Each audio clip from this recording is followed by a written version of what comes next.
Demək, iş bilməz, yaratmaz, bacarıqsız, amma o çox alan həkim.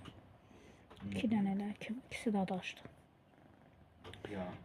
Demək, biri kanalların hamısını yəni açıq qoyub, sadəcə də bağlayıb, yalanla. Demək, belə deyim də, abses çirki oldu.